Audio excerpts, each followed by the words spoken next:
prete del paese è biondo, alto, snello e beve Sangiovese.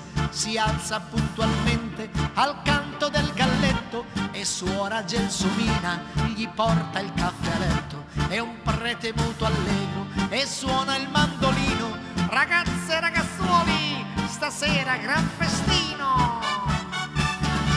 Cirillo, Cirillo, con l'occhio del mandrillo non devi ronzare sul collo di Janet. Cirillo, Cirillo, col naso fatto spillo, che nasa, con tutte a tête a tête.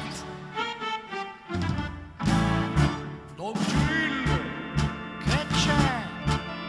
Don Cirillo, che c'è?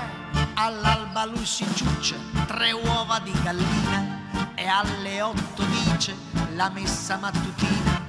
Ma prima in sacrestia, nascosto dalla grata, assolve i peccatori che hanno fatto la frittata. È sempre molto duro nel dar la penitenza, un pater ave gloria e tutti in astinenza.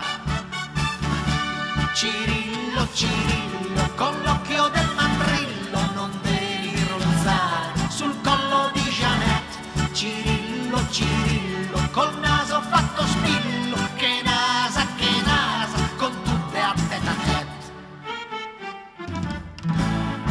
Don Cirillo, che c'è? Don Cirillo, che c'è? Scassata e senza canna, lui ha la bicicletta e bagna i parrocchiani con l'acqua benedetta. Da Jack e Mr. Hyde si mette il doppio petto, scannando giù in balera le donne del suo ghetto. È sempre corteggiato, amato e venerato, lui balla buchi, il tango, il samba e il cia-cia-cia. Cirillo, Cirillo, non fare più il mandrillo, ben presto da prete spretato tu sarai. Cirillo, Cirillo, lo so che sei fraterno, pertanto e frattanto ti metti in mezzo ai guai.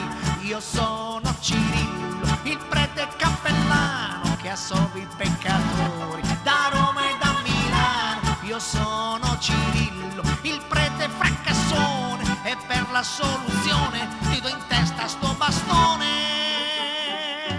Olè! Che Dio vi benedica! Evviva la bocca! Che Dio vi benedica! Ancora! E non lo dico!